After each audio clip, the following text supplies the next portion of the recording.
जब कोई भारतवासी पूछता था सवाल तब तो ये मंत्री चुप हो जाते थे, कोई कुछ नहीं बोलता था। अब एक विदेशी ने पूछ लिया तो सब जवाब दे रहे हैं, मिलिंद देवड़ा जवाब दे रहे हैं, राजीव चंद्रशेखर जवाब दे रहे हैं, लाइन में लगे हुए हैं पूरे कैबिनेट, एलन मस्क के सामने हाथ जोड़कर हाथ आगे बांध के जवाब दे रहे हैं। क्यों? भारत का चुनाव है, भारतवासियों के मन में अगर कोई संशय है तो उसमें जवाब नहीं दोगे, विदेशी को जवाब दोगे। वाह, क्या गुलामी है।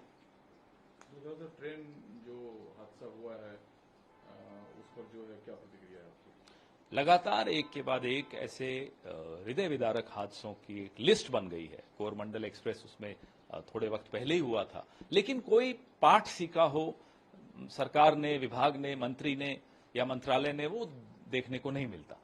वही गैर जिम्मेदाराना बातें, वही गैर जिम्मेदाराना हरकतें।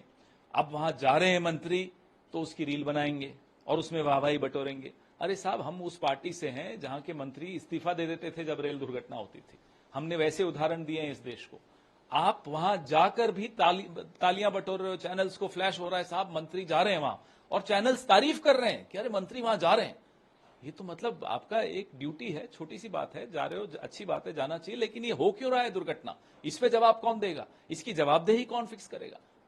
उधर किंग मेकर की भूमिका में जो इस बार जेडीयू और टीडीपी है, इन दलों में भी स्पीकर को लेकर मनमुटाव की बातें सामने आ रही है। इधर इंडिया ब्लॉक की तरफ से जो कहा जा रहा है कि अगर डिप्टी स्पीकर का पद विपक्ष को, इंडिया ब्लॉक को दिया जाता है तो स्पीकर पद पर उम्मीदवार आप लोग नहीं देंगे।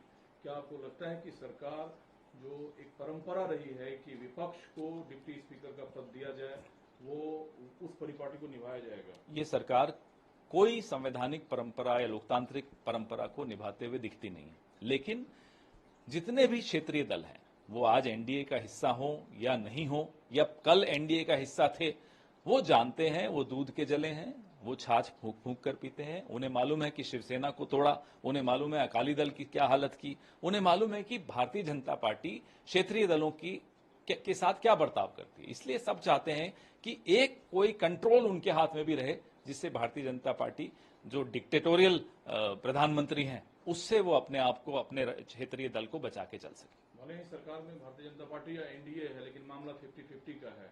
आप लोग इस बार सरकार से ज्यादा सरकार के सहयोगी दलों को सचेत करते हुए नजर आते हैं। बिल्कुल, क्योंकि हैं तो वो भी लोकतंत्र के हिस्सेदार हैं, और राहुल गांधी तो हमेशा हिस्सेदारी की बात करते आए हैं। तो उनके लोकतांत्रिक जो हक हैं वो मारे न जाए भारतीय जनता पार्टी के हाथों, उसकी जिम्मेदारी हम भी ले रहे हैं, हम उनको सचेत करते रहेंगे। तो एक सवाल और ईवीएम पर है, जो राहुल जी ने ट्वीट किया था, उसमें है कि लोकतंत्र में सरकारी संस्थाओं की जवाबदारी जब कमजोर होती है तो सवाल उठते हैं। तो ईवीएम पर सवाल आप लोगों का सीधा है, या ईवीएम को लेकर जो चुनाव आयोग का रवैया है? आपने कभी ऐसा चुनाव आयोग देखा जो प्रधानमंत्री तो छुई मुई है ही, चुनाव आयोग उनसे डबल छुई मुई है? ऐसी घटिया शेरो शायरी करने लग जाते हैं उनसे कोई सवाल पूछे तो हमें तो लगता है कि प्रधानमंत्री से भी बढ़कर रहे हैं आगे, घटिया शेरो शायरी में भी और छुई मुई बनने में भी। अरे सवाल पूछा है, कोई हमला थोड़े ही बोला है, जवाब दीजिए। आप लोग हमसे हैं, हम आपसे नहीं हैं, ये पूरा देश आपसे नहीं चलता है, आप हैं क्योंकि देश है।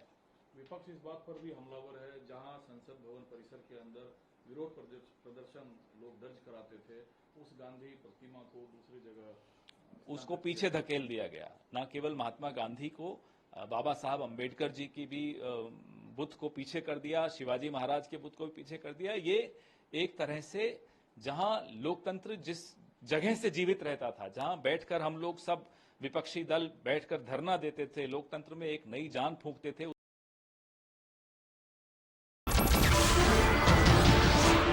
नमस्कार, मैं हूं मानक गुप्ता। अगर आपको हमारा ये वीडियो पसंद आया हो तो इसे लाइक और शेयर जरूर करें, और हां, हमें सब्सक्राइब और फॉलो करना ना भूलें, ताकि आप देश और दुनिया की कोई खबर मिस ना करें। तो जुड़े रहिए हमारे साथ और देखते रहिए न्यूज़ 24।